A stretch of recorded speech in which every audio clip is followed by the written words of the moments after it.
Nerd Cheetah, explain how the FTP Act polls incredibly high in Manchin's backyard, but he can get away with opposing.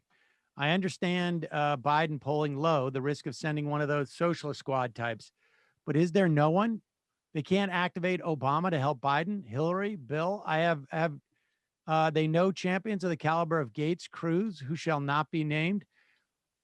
Well, I mean, just look at the Democrat. It is a Donald Trump won by like 50 points in West Virginia.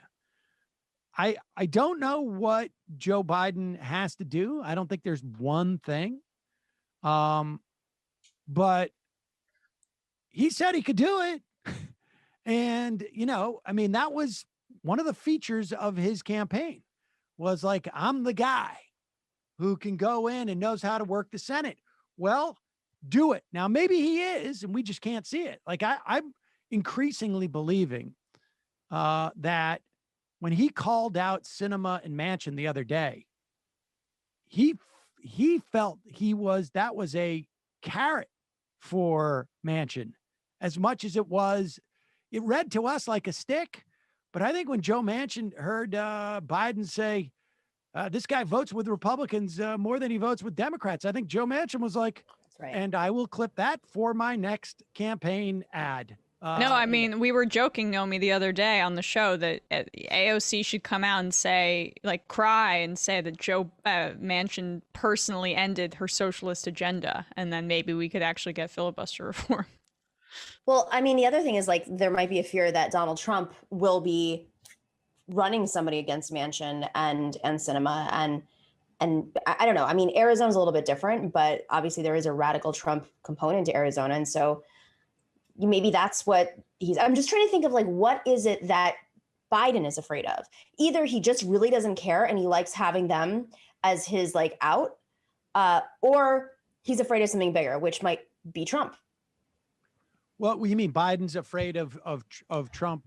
Of losing the Senate, losing, you know, whatever majority we have in the Senate. I mean, the filibuster or not, if Trump runs somebody in, you know, against Joe Manchin in West Virginia, if Trump just does a bunch of rallies in West Virginia and in Arizona. Manchin just won re-election. He's not up for election for. You know, you're right. 4 years. Or who's the other senator from West Virginia? Shelley Moore Capito, but she's a Republican. She's Republican, yeah. No, you're right. I don't think he's afraid of, or anybody really. I don't think it's a question of Joe Biden being afraid, and I think he, you know, it's in his self-interest to win at least some of these things. I mean, I suppose you could come up with an argument that he's like secretly protecting his class interests, but I think, you know, voting reforms are still, you know, his first class interest is him and his legacy. And well, that's why this is so baffling. If that is his first interest. But the point is like, what leverage does he have? I'm not saying he doesn't have any, but I'm like asking like what it is. Like maybe Joe Manchin can be bought out with something that would be great.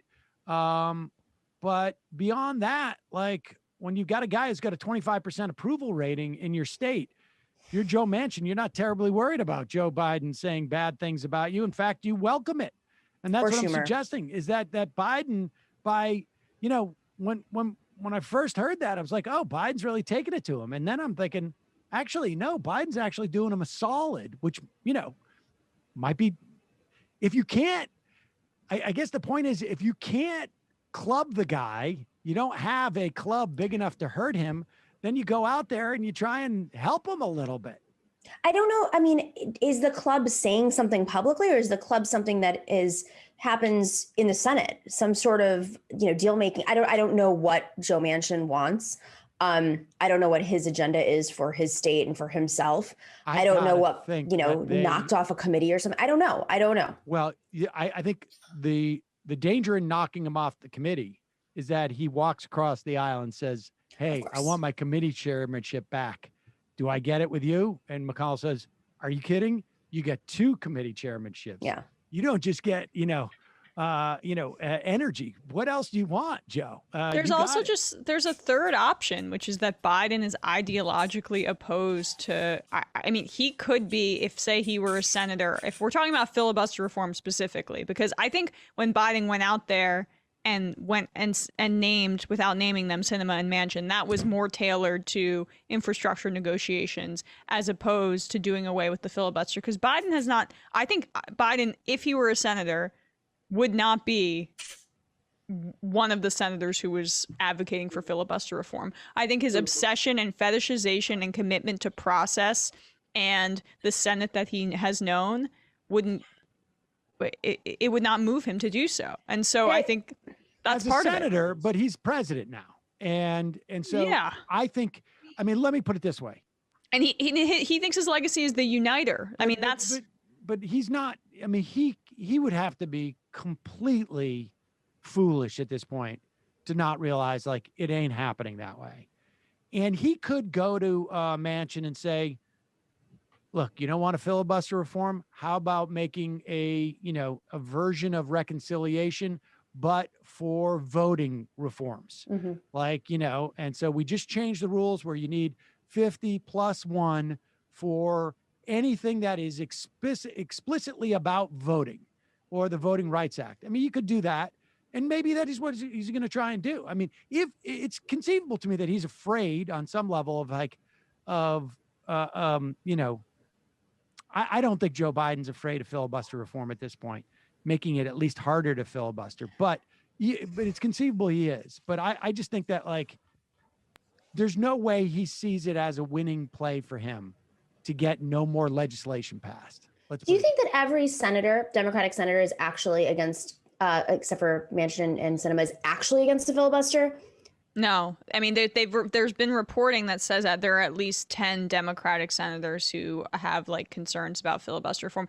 My point is, I think he would be, Sam, I think he would be open to filibuster reform, Joe Biden, but he's not going to use the bully pulpit to push for it because his commitment to this process of the Senate and his wiring is too, it's too, it's too static at this point. It's too. I don't.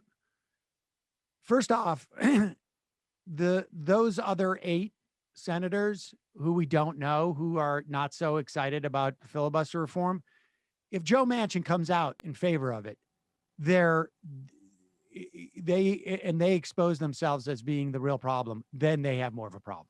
Yeah. Because if a guy who is in a state where Joe Biden's at 25%, says I'm okay for some measure of filibuster reform, the guy who's in a state where Joe Biden's at 52% is going to have a real problem saying they're against it. Mark Warner. And right. But is it for the same reasons? Is it the conservative breakdown, or is it the in 2 years, if we lose the Senate, Republicans are going to use the filibuster against us reason? Oh, I mean, the filibuster, the lack of a filibuster, I mean, for what? Like, what are Republicans going to pass? I mean, that's the thing. I think everybody's aware of that. And I think, like, look, we can speculate as to what Joe Biden's, like, in his heart or in his mind, but that's just ultimately speculation. That's not, it's informed by reporting. As president, he has a material interest in passing some legislation, in not being able to walk away with just 2 reconciliation bills. I mean, this is a guy who really thinks highly of himself. I think that's, self-evident. Or anybody who is president has, that sense. Like he wants his BFD. And I think that like there is no incentive for him to not complete the filibuster. I mean, to not want to reform the filibuster in some way to get some legislation passed. There's just no incentive for him to do that. Like he's tried to trot out like, you still got to vote for me. It's not my fault, but that's not a winning message. I mean, it's just not, and he can't believe that it is. So I think maybe as a senator, he'd be one of those 10, but he'd be under the same pressure as any of those 10 would be if Joe Manchin's there. And as president, his incentive structure is very different. because now it's on him. Um, I don't think that he is has the same sort of like ideological impulses as Barack Obama, to be honest with you. I mean, I think he wants to be, he doesn't see himself as being sort of like the mature one whose job it is to rein in other people. I think he just sees itself as like the safest place for me is to be in the middle of this. I know, but like what substantively is as different? I mean, well, I mean, substantively, then we're just he's not a technocrat.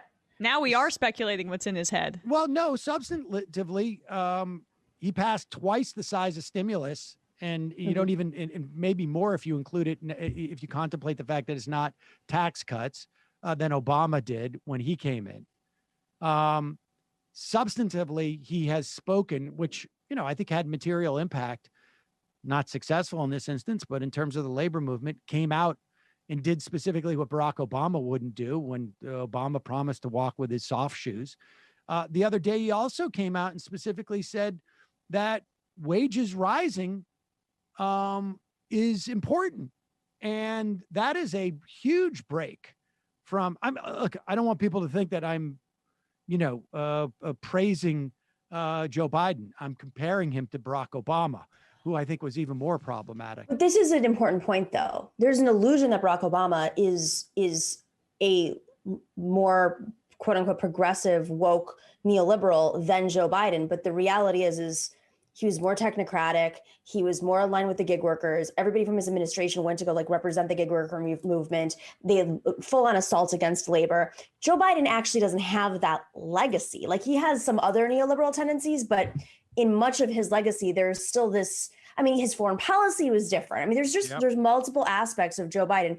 I'm not defending him. He's absolutely still a neoliberal, but there are like shades of this. I think I'm being misunderstood though. Hold on. Like I'm talking about substantively when we're talking about filibuster reform and infrastructure. That's where I don't see a difference between being that elitist, like I'm going to surround myself with every Uber executive and Harvard graduate, Harvard Law Review person, which was a really like there was a schism between the Biden people and the Obama people on that, because Biden was not.